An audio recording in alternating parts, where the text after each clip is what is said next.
Grab इन करके आपको बेच वाइज का फीचर यस करना है। अब हमको जैसा कि पता है कि बेच वाइज हमारा स्टॉक से रिलेटेड है, और जब हमारे पास स्टॉक से रिलेटेड कोई आइटम होता है तो हम उसके लिए किसका यूज़ कर सकते हैं, बेच वाइज का इन्वेंट्री का यूज़ करते हैं। अकाउंट से रिलेटेड कोई फीचर यस करना होता है तो हमें अकाउंटिंग फीचर जाना पड़ता है, और अगर स्टॉक से रिलेटेड कोई फीचर यस करना होता है तो हमें इन्वेंट्री फीचर पे जाना पड़ता है। ये दो चीज़ें आपको हमेशा ध्यान रखनी है। और अगर टैक्स से रिलेटेड कोई वर्क कर रहे हो तो आपको टैक्सेशन फीचर में जाना पड़ेगा। तो अगर मैं अभी स्टॉक से रिलेटेड वर्क कर रही हूँ, जैसा कि मेरे को आइटम में मैन्युफैक्चर और एक्सपायरी डेट बनाना है, तो मैं इन्वेंट्री फीचर पे क्लिक करूँगी। इन्वेंट्री फीचर पे क्लिक करने के बाद आपको क्या दिख रहा है, यहाँ पे मेंटेन बेच वाइज डिटेल का ऑप्शन आपको यहाँ पे नज़र आ रहा है। तो आपको मेंटेन बेच वाइज डिटेल का दोनों ऑप्शन आपको यहाँ पे यस करने हैं। तो फर्स्ट ऑप्शन में यस करूँगी तो ऑटोमेटिक इससे रिलेटेड सेकंड ऑप्शन वो आपको पूछेगा कि आपको एक्सपायरी डिटेल का भी आपको मैनेज करना है, set expiry date for batches, तो आपने इसको भी यस करने का बोल दिया है। तो आपने ये दोनों फीचर यस करवा दिए। अब दोनों फीचर यस करवाने के बाद आप क्या करोगे कि अपनी विंडो को कंट्रोल ए के द्वारा, किसके द्वारा, कंट्रोल ए के द्वारा आप एक्सेप्ट करा सकते हो।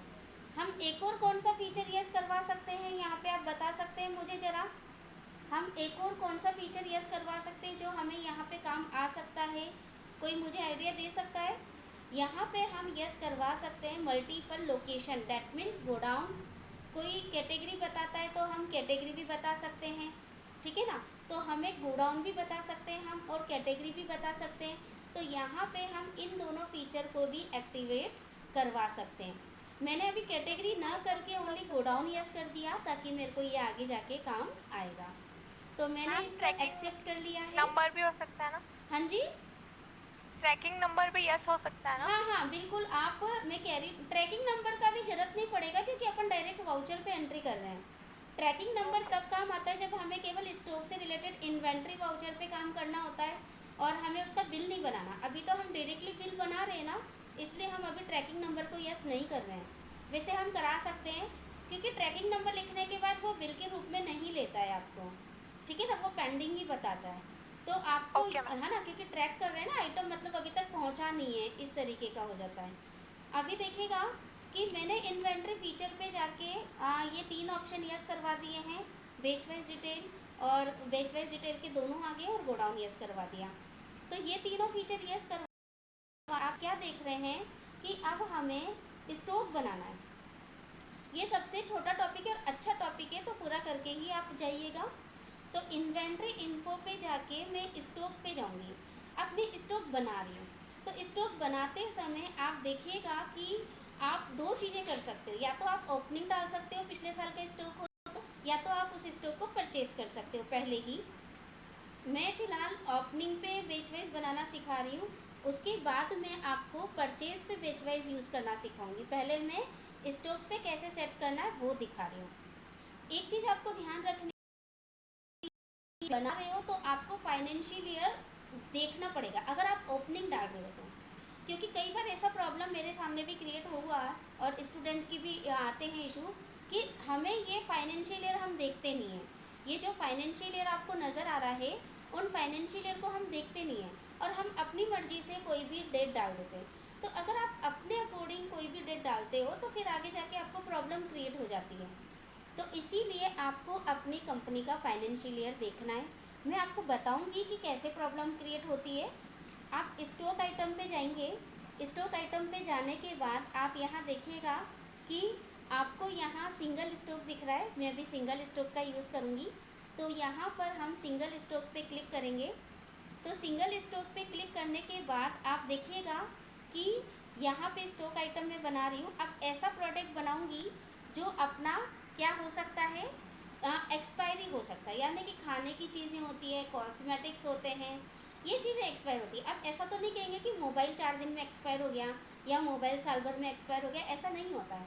केवल मेडिसिन्स और खाने पीने की चीज़ें या कुछ लगाने की चीज़ें या कॉस्मेटिक्स, ये ही चीज़ें एक्सपायर होती हैं, तो ताकि वो हमें नुकसान न पहुंचाए, इसीलिए इसको एक्सपायरी डेट, मैन्युफैक्चरिंग डेट हम इसको करते हैं मैनेज।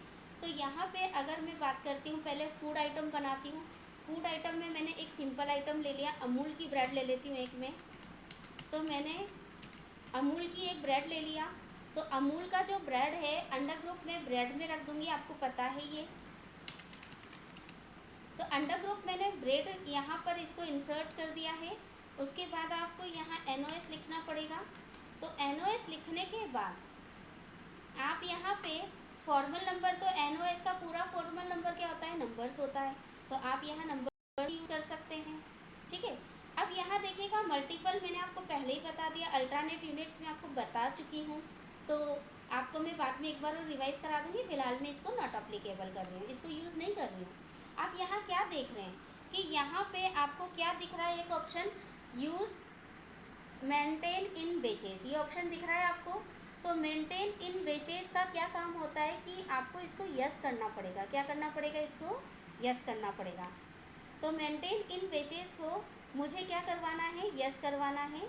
तो जैसे ही मैंने इसको यस करवाया, आप देखिएगा आपके पास दो प्रकार के और ऑप्शन यहाँ पे नज़र आ रहे हैं, ट्रैक मैन्युफैक्चरिंग और यूज़ एक्सपायरी डेट। तो आपको इन तीनों ऑप्शन यहाँ पे यस करवाना पड़ेगा। तो आपको इन तीनों ऑप्शन को क्या करवाना पड़ेगा, यस करवाना पड़ेगा। बाकी आप स्टैंडर्ड रेट बताना चाहते हैं तो बता सकते हैं। मैंने आपको पहले भी बोला है, स्टैंडर्ड रेट का मतलब होता है परचेजिंग और सेलिंग प्राइस। तो परचेजिंग और सेलिंग प्राइस अगर आपको बताना है तो इस ऑप्शन को आप यस करेंगे। तो इस ऑप्शन को यस करने के बाद आपको यहाँ पे ऐसी विंडो दिखाई देती है जिसमें एक साइड में आपका परचेजिंग प्राइस आ रहा है और दूसरे साइड में आपका सेलिंग प्राइस नज़र आएगा, ठीक है ना। तो वन साइड आपका परचेजिंग आ रहा है और सेकेंड साइड में आपका सेलिंग प्राइस नज़र आएगा। तो मैंने मान लो परचेजिंग प्राइस ब्रेड का पैकेट लिख दिया 30 रुपये का, छोटा वाला पैकेट आता है 30 रुपये का। तो और अगर मैं सेलिंग प्राइस लिखना चाहती हूँ तो मैं यहाँ पे 40 रुपये लिख दूँगी, क्योंकि हम ज़्यादा में बेचते हैं ना।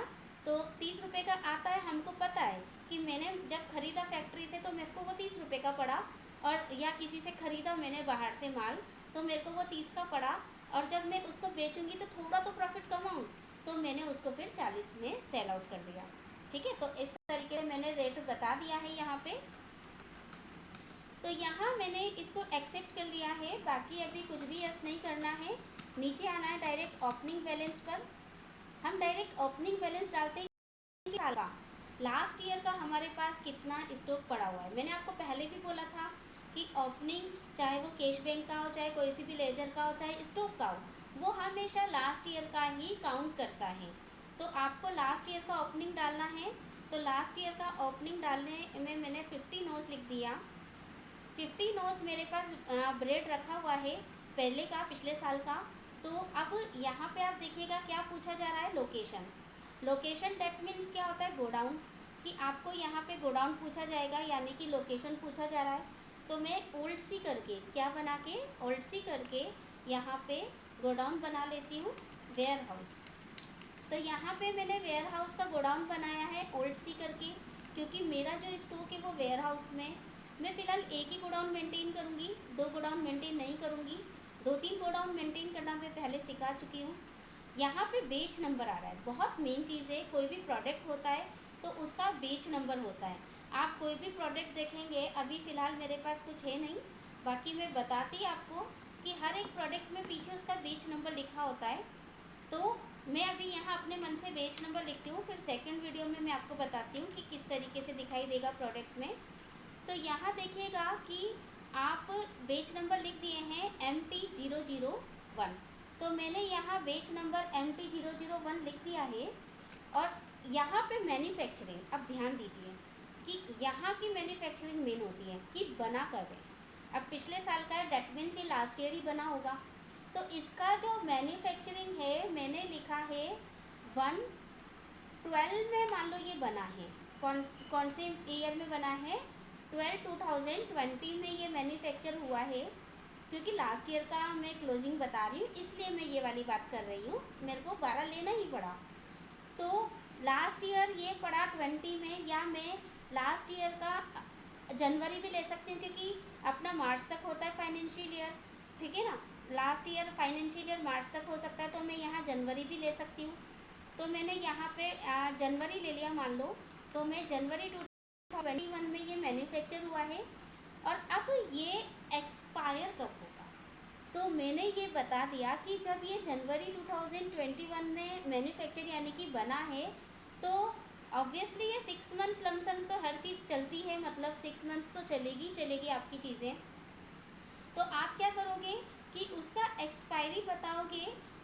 मैं बता देती हूँ 1 जून, लमसम मैं कुछ बता रही हूँ कि 1 जून 2021 इसका क्या है, एक्सपायरी है। तो इस तरीके से मैंने क्लियरली मेंटेन कर लिया कि मेरा 15 होज है वेयर हाउस गोडाउन में, प्लस उसका जो बेच नंबर है वो MT001 है, और उसका जो मैन्युफैक्चर है वो 1 जून जनवरी है, और उसका एक्सपायरी 1 जून है। ठीक है, तो इस तरीके से मैंने ओपनिंग बैलेंस में ही दोनों चीज़ें फिक्स कर लिया।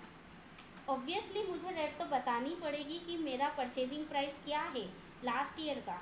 यहाँ सेलिंग प्राइस नहीं लिखते हैं, यहाँ जो प्राइस लिखते हैं वो परचेजिंग प्राइस लिखते हैं। कौन सी प्राइस लिखते हैं, परचेजिंग।